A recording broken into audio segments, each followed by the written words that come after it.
ഒരു അവസരം കൂടി കിട്ടിയിരുന്നെങ്കിൽ എന്നാഗ്രഹിക്കുന്നവരാണോ നിങ്ങൾ? നിങ്ങളുടെ പാതി വഴിയിൽ നിന്ന് പോയ പഠനം പുനരാരംഭിക്കാൻ ഞങ്ങൾ നിങ്ങളെ സഹായിക്കാം. Master Minds education.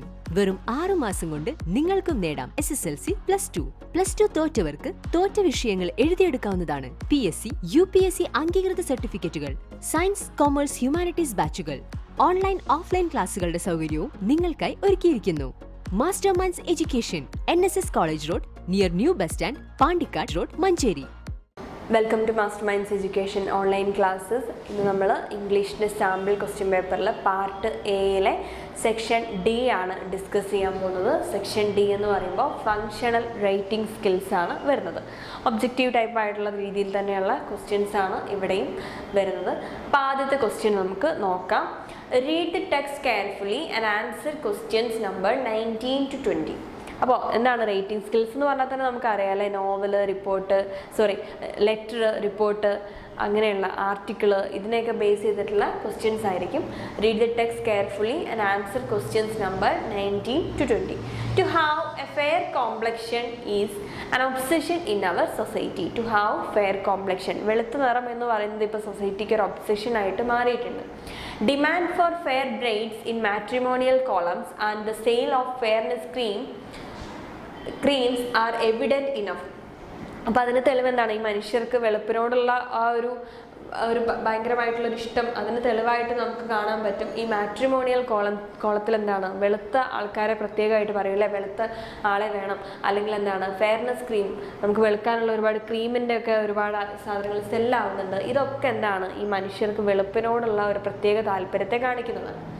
You are writing an article expressing your views on this topic. അപ്പോൾ ഈ ഒരു ടോപ്പിക്ക്, ഈ സൊസൈറ്റിക്ക് വെളുപ്പിനോടുള്ള ഒരു പ്രത്യേക താല്പര്യം, ഇതിനെക്കുറിച്ച് നിങ്ങൾ എന്ത് ചെയ്യുകയാണ്? ഒരു ആർട്ടിക്കിൾ പ്രിപ്പയർ ചെയ്യുകയാണ്. അപ്പോൾ ചൂസ് ദി കറക്റ്റ് ആൾട്ടർനേറ്റീവ്സ്. ആദ്യത്തെ ക്വസ്റ്റ്യൻ ഇതാണ്. Select the options that list an appropriate title for this article. ഈ ആർട്ടിക്കിളിൽ നിങ്ങൾ കൊടുക്കാൻ ഉദ്ദേശിക്കുന്ന ഏറ്റവും സ്യൂട്ടബിൾ ആയിട്ടുള്ള ടൈറ്റിൽ എന്താണ് എന്നാണ് എന്ത് ചെയ്യുന്നത്? ഫസ്റ്റ് ക്വസ്റ്റ്യൻ വരുന്നത്. ഏത് ടൈറ്റിലായിരിക്കും നിങ്ങൾ ഈ പ്രിപ്പയർ ചെയ്യാൻ പോകുന്ന ആർട്ടിക്കിളിന് കൊടുക്കുക എന്നാണ് ചോദിക്കുന്നത്. അപ്പോൾ ആദ്യത്തേത് വരുന്നത് എന്താണ്? Fairness and obsession in society അല്ലേ?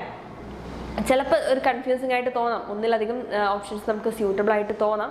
എന്നാലും ഏറ്റവും സ്യൂട്ടബിൾ ആയിട്ടുള്ളത് നമ്മൾ കൊടുക്കുക. Fairness and obsession in society. Fairness എന്ന് പറയുന്നത്, വെളുപ്പെന്ന് പറയുന്നത് ഇപ്പോൾ സൊസൈറ്റിയിലൊരു ഒബ്സഷനാണ്, അത് കൊടുക്കുക അല്ലേ? അതാണ് ഇവിടെ കറക്റ്റ് ആൻസർ ആയിട്ട് പറയുന്നത്. അപ്പോൾ എന്താണ്? ഓപ്ഷൻ എ ആണ്, ഓപ്ഷൻ 1 ആണ് കറക്റ്റ് ആൻസർ ആയിട്ട് കൊടുത്തിട്ടുള്ളത്. ദെൻ രണ്ടാമത്തെ ക്വസ്റ്റ്യൻ ഇതാണ്. Which of the options need to be elaborate on this article. അപ്പോൾ നമ്മൾ ഈ ആർട്ടിക്കിൾ പ്രിപ്പയർ ചെയ്യാണല്ലോ, ഈ ഫെയർനെസ്സിനെ കുറിച്ചുള്ള ഈ ആർട്ടിക്കിൾ പ്രിപ്പയർ ചെയ്യുമ്പോൾ ഏതൊക്കെ ഐഡിയാസാണ് നമ്മൾ അതിനകത്ത് ഇലാബറേറ്റ് ചെയ്ത് എഴുതേണ്ടത്, വിശദീകരിച്ച് എഴുതേണ്ടത്, ഏതൊക്കെ പോയിന്റ്സ് ആണ്? ആദ്യത്തേതെന്ന് പറഞ്ഞാൽ A beautiful mind is better than complexion. നമ്മുടെ നിറത്തിനേക്കാൾ ഉപരി, അതിനേക്കാളൊക്കെ പ്രാധാന്യം നമ്മുടെ മൈൻഡിനാണ്, നല്ല മനസ്സിനാണ്. അതാണ് ആദ്യത്തെ സ്റ്റേറ്റ്മെൻറ്റ് വരുന്നത്. Then attitude towards life matters, നമ്മുടെ ലൈഫിലെ പല കാര്യത്തോടുള്ള നമ്മുടെ ആറ്റിറ്റ്യൂഡ്. ദെൻ മണി നോസ് നോ കോംപ്ലക്ഷൻ, എന്താണ്? പൈസയുടെ കാര്യത്തിൽ ഈ നിറത്തിൻ്റെ പ്രശ്നമൊന്നും വരുന്നില്ല. അല്ലെങ്കിൽ സൊസൈറ്റീസ് ബിഹേവിയർ ആൻഡ് മെൻറ്റാലിറ്റി, സമൂഹത്തിൻ്റെ ബിഹേവിയറും അതുപോലെ മെൻറ്റാലിറ്റിയും. അപ്പോൾ ഇതൊക്കെ നോക്കിക്കഴിഞ്ഞാൽ നമുക്കിതൊന്ന് സ്കിപ്പ് ചെയ്യാൻ പറ്റിയ, ഒഴിവാക്കാൻ പറ്റിയതെന്ന് പറയുന്നത് മണി നോസ് നോ കോംപ്ലക്ഷൻ. അതിവിടെ ആഡ് ചെയ്യേണ്ടതില്ല. ബാക്കി 3 ഓപ്ഷൻസ് എന്താണ്? നമ്മൾ ഈ ഒരു ആർട്ടിക്കിളിൽ ഇലാബറേറ്റ് ചെയ്ത് പോകേണ്ട കാര്യങ്ങളാണ്. അപ്പോൾ എന്താണ്? 1, 2 and 4 ആണ് നമ്മൾ ഇലാബറേറ്റ് ചെയ്ത് പോകേണ്ടത്. അപ്പോൾ കറക്റ്റ് ആൻസർ എന്ന് പറയുന്നത് എന്താണ്? ഡി ആണ് ഇവിടെ നമ്മൾ ഇലാബറേറ്റ് ചെയ്യേണ്ട ആൻസറായിട്ട് വരുന്നത്. അതല്ലെങ്കിൽ നമുക്ക് അറ്റൻഡ് ചെയ്യാൻ പറ്റുന്ന മറ്റൊരു ക്വസ്റ്റ്യൻ ആണ്. Which of the following codes summarise the central idea of this article. ഇവിടെ കുറേ കോഡ്സ് തന്നിട്ടുണ്ട്. ഈ കോഡ്സിൽ ഈ പറഞ്ഞ നമ്മുടെ ഈ ഫെയർനെസ്സിനോടുള്ള ഒബ്സഷനെ കുറിച്ച് പറഞ്ഞിട്ടുള്ള ആ ഒരു ഐഡിയ കൺവേ ചെയ്യുന്ന ഒരു കോട്ട് ഏതാണ് എന്നുള്ളത് ഐഡൻറ്റിഫൈ ചെയ്യാൻ പറഞ്ഞിട്ടുണ്ട്. അപ്പോൾ ഇതിനകത്ത് നമ്മുടെ മെറ്റീരിയലിൽ കറക്റ്റ് ആൻസർ ആയിട്ട് കൊടുത്തിട്ടുള്ളത് white lace always introduce others of a darker complexion എന്ന് പറഞ്ഞ വില്യം എസ് പാലയുടെ ഒരു കോട്ടാണ് ഇവിടെ കറക്റ്റ് ആൻസർ ആയിട്ട് കൊടുത്തിട്ടുള്ളത് കേട്ടോ. ദെൻ 4th ക്വസ്റ്റ്യൻ എന്താണ്? Let us leave four. Okay, ഇവിടെ കറക്റ്റ് ആൻസർ വരുന്നത് എന്തായിരുന്നു? ഓപ്ഷൻ 2 ആണ് കറക്റ്റ് ആൻസർ ആയിട്ട് വരുന്നത്. ഇനി 4th ക്വസ്റ്റ്യൻ എന്ന് പറയുന്നത് which among the following option should be apt for this article. നമ്മളൊരു ആർട്ടിക്കിൾ പ്രിപ്പയർ ചെയ്യുമ്പോൾ അല്ലെങ്കിൽ ഈ ആർട്ടിക്കിൾ പ്രിപ്പയർ ചെയ്യുന്ന സമയത്ത് നമ്മൾ ഇമ്പോർട്ടൻ്റ് ആയിട്ട് കൊടുക്കേണ്ട കാര്യം എന്താണ്, അല്ലെങ്കിൽ ഇമ്പോർട്ടൻ്റ് ആയിട്ട് ശ്രദ്ധിക്കേണ്ട കാര്യം എന്താണെന്ന് ചോദിച്ചാൽ എന്താണ്, abstaining from giving personal opinion. നമ്മുടെ പേഴ്സണൽ ആയിട്ടുള്ള ഒപ്പീനിയനൊക്കെ വലിച്ചഴിച്ച് അങ്ങനെ എഴുതരുത്. എപ്പോഴും നമ്മൾ എന്ത് ചെയ്യണം, അതിൽ നിന്ന് നമ്മൾ വിട്ടു നിൽക്കണം എന്നുള്ളത് വളരെ ഇമ്പോർട്ടൻ്റ് ആയിട്ടുള്ള ഒരു കാര്യമാണ്. ദെൻ അപ്പോൾ അതൊക്കെ ആ ഒരു ടോപ്പിക്കിനെ ബേസ് ചെയ്തിട്ടുള്ളായിരുന്നു. 20ാമത്തെ ക്വസ്റ്റ്യൻ എന്ന് പറയുന്നത് read the following draft and complete it by selecting the most appropriate option. ഇവിടെ ഒരു എന്താ പറയുന്നത്, ഒരു ലൈൻ തന്നിട്ടുണ്ട്, അവിടെ മിസ്സായ വേർഡ്സ് നമ്മൾ ആഡ് ചെയ്ത് കൊടുക്കുക എന്നുള്ളത് അല്ലേ. A person's physical appearance is less dash. എന്താണ്, ഒരാളുടെ ഫിസിക്കൽ അപ്പിയറൻസ് പുറമേ നിന്നുള്ള രൂപം എന്ന് പറയുന്നത് ലെസ് ഇമ്പോർട്ടൻ്റ് ആണ് കറക്റ്റായിട്ട് വരുന്നത്. Less important than his character. എന്താണ്, ഒരാളുടെ ക്യാരക്ടറാണ് അല്ല ഇമ്പോർട്ടൻ്റ് ആയിട്ട് വരുന്നത്, അല്ലെങ്കിൽ അവരുടെ അപ്പിയറൻസ് അല്ല. Beauty is not about having pretty face but is about having a pretty mind, a pretty heart and most importantly a beautiful soul. അപ്പോൾ എന്താണ്, നമ്മുടെ സൗന്ദര്യം എന്ന് പറയുമ്പോൾ എന്താണ്, നമുക്കൊരു നല്ല മുഖമുള്ളതോ അല്ലെങ്കിൽ നല്ല മനസ്സുള്ളതോ അതുപോലെ തന്നെ നമ്മുടെ ഫേസിൻ്റെ ബ്യൂട്ടി അല്ല, പകരം നമ്മുടെ നല്ല മനസ്സ്, അതുപോലെ നമ്മുടെ നല്ല ഹൃദയം, മോസ്റ്റ് ഇമ്പോർട്ടൻ്റ്ലി നമുക്ക് ഏറ്റവും നന്നായിട്ട് നല്ല മനോഹരമായിട്ടുള്ളൊരു സോളാണ് വേണ്ടത് എന്നാണ് പറയുന്നത്. അപ്പോൾ മിസ്സായ വേർഡ്സ് നമ്മൾ ആഡ് ചെയ്ത് കൊടുക്കുക എന്ന് പറയുമ്പോൾ ഇമ്പോർട്ടൻറ്റ് ആൻഡ് സോൾ എന്ന് പറയുന്ന ഈ 2 വേർഡ്സാണ് നമ്മൾ ആഡ് ചെയ്ത് കൊടുക്കേണ്ടതായിട്ട് വരുന്നത്. പിന്നെ അടുത്ത question, what is fluency in article writing. എന്താണ് ഫ്ലുവൻസി എന്ന് പറഞ്ഞാൽ? ഫ്ലുവൻസി നമ്മൾ ആദ്യമായിട്ട് കേൾക്കുന്ന വേർഡ് അല്ലേ. ഫ്ലുവൻസി എന്ന് പറഞ്ഞാൽ എന്താ, നമ്മൾ ഫ്ലുവൻ്റ് ആയിട്ട് സംസാരിക്കുക എന്ന് പറഞ്ഞാൽ ആ ഒഴുക്കിനനുസരിച്ച് ഒരു തപ്പി ഇങ്ങനെ തടയാതെ നല്ല ഒരു ഫ്ലോയിൽ സംസാരിച്ച് വരുന്നതാണ് ഫ്ലുവൻസി എന്ന് പറയുന്നത്. അപ്പോൾ ആർട്ടിക്കിൾ റൈറ്റിംഗിലെ ഫ്ലുവൻസി എന്ന് പറയുമ്പോൾ എന്താണ്, writer's ability to produce the text sequentially, ആ ഒരു ഫ്ലോയിൽ ഇങ്ങനെ എഴുതാനുള്ള ഒരു കഴിവ് അല്ലേ. നമുക്ക് വായിക്കുമ്പോൾ ഇങ്ങനെ പല പല പാർട്ടായിട്ട് തോന്നരുത്, ആ ഒരു ഒഴുക്കിനനുസരിച്ച് എഴുതാനുള്ള കഴിവാണ് writer's ability to produce the text sequentially. Then 21ാമത്തെ ക്വസ്റ്റ്യൻ ആണ് നമ്മൾ നോക്കുന്നത്. Read the questions carefully and identify any four as true or false. വീണ്ടും true or false type questions ആണ്. ഇവിടെ കുറച്ച് സ്റ്റേറ്റ്മെൻറ്റ് ഉണ്ടാവും, അത് ട്രൂ ആണോ ഫാൾസ് ആണോ എന്നുള്ളത് ഐഡൻറ്റിഫൈ ചെയ്യണം.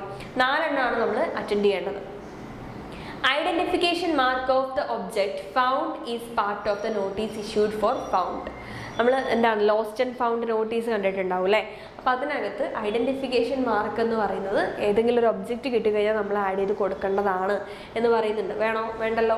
ഈ എപ്പോഴാണ് നമ്മൾ ഐഡൻറ്റിഫിക്കേഷൻ മാർക്കൊക്കെ കൊടുക്കേണ്ടത്? ഒരു സാധനം നഷ്ടപ്പെട്ടിട്ടുണ്ടെങ്കിലാണ് നമ്മൾ അതിനെക്കുറിച്ച് മനസ്സിലാക്കാൻ വേണ്ടിയിട്ട് പറയാം. ഓക്കെ, ഇപ്പോൾ ഒരു വാച്ച് ആണെങ്കിൽ ഗോൾഡൻ കളർ വാച്ചാണ്, നമ്മൾ ഡീറ്റെയിൽസ് കൊടുക്കുക. ലോസ്റ്റ് എന്ന് പറയുന്ന നോട്ടീസിലാണ്.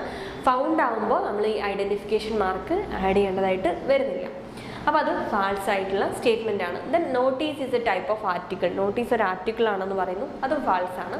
ദെൻ അടുത്തത് byline of the reporter contains the name of the reporter. ഒരു റിപ്പോർട്ടിൻ്റെ ബൈ ലൈൻ എന്ന് പറയുമ്പോൾ അത് ആരാണോ പ്രിപ്പയർ ചെയ്തത് ആളുടെ പേരായിരിക്കും എന്നാണ് പറയുന്നത്. അത് ട്രൂ ആയിട്ടുള്ള കാര്യമാണ്. Then അടുത്തത് a formal letter should not be grammatically correct to have the desired effect on the recipient. അപ്പോൾ നമ്മളൊരു ഫോർമൽ ലെറ്റർ എഴുതുമ്പോൾ എപ്പോഴും ഗ്രാമാറ്റിക്കലി കറക്റ്റ് ആവണം എന്നില്ല എന്നാണ് ഈ സ്റ്റേറ്റ്മെൻറ്റ് പറയുന്നത്. ഇത് വളരെ ഫാൾസ് ആയിട്ടുള്ളൊരു സ്റ്റേറ്റ്മെൻ്റ് ആണ് കേട്ടോ. എപ്പോഴും ഫോർമൽ ലെറ്റർ ആകുമ്പോഴോ അതിൽ ഗ്രാമർ മിസ്റ്റേക്ക് ഒന്നും വരാൻ പാടില്ല എന്നുള്ളതാണ്. അപ്പോൾ ഇത് ഫാൾസ് ആയിട്ടുള്ള സ്റ്റേറ്റ്മെൻ്റ് ആണ്. In a memo, listening on hearing, firings and purchasing etc. is known as recommendations. അപ്പോൾ ഒരു മെമ്മോയിൽ ഇങ്ങനെയുള്ള കാര്യങ്ങളൊക്കെ റെക്കമെൻഡേഷൻ എന്നാണ് വിളിക്കുന്നത്. Like hearings, firings and purchasing, ഇതിനെയൊക്കെ റെക്കമെൻഡേഷൻ എന്നാണ് വിളിക്കുന്നത് എന്ന് പറയുമ്പോൾ എന്താണ്, അത് കറക്റ്റ് ആയിട്ടുള്ള സ്റ്റേറ്റ്മെൻ്റ് ആണ്. ദെൻ അടുത്ത statement A good writer must avoid slangs in A good essay. നമ്മൾ നല്ലൊരു റൈറ്റർ ആണെങ്കിൽ നമ്മൾ എസ്സേ എഴുതുമ്പോൾ സ്ലാങ് എന്ന് പറയുമ്പോൾ എന്താ, നമ്മൾ കോമൺ ആയിട്ടൊരു ചെറിയൊരു ഭാഗത്ത് യൂസ് ചെയ്യുന്ന ചില വാക്കുകൾ അല്ലേ, അങ്ങനെയുള്ള സ്ലാങ്ങുകൾ ഒഴിവാക്കണം. നല്ല സ്റ്റാൻഡേർഡ് ആയിട്ടുള്ള ഭാഷ കീപ്പ് ചെയ്യണം എന്ന് പറയുന്നുണ്ട്. അത് ട്രൂ ആയിട്ടുള്ള സ്റ്റേറ്റ്മെൻ്റ് ആണ്. then അടുത്തത് in report writing the narration of the event is always written in the present tense.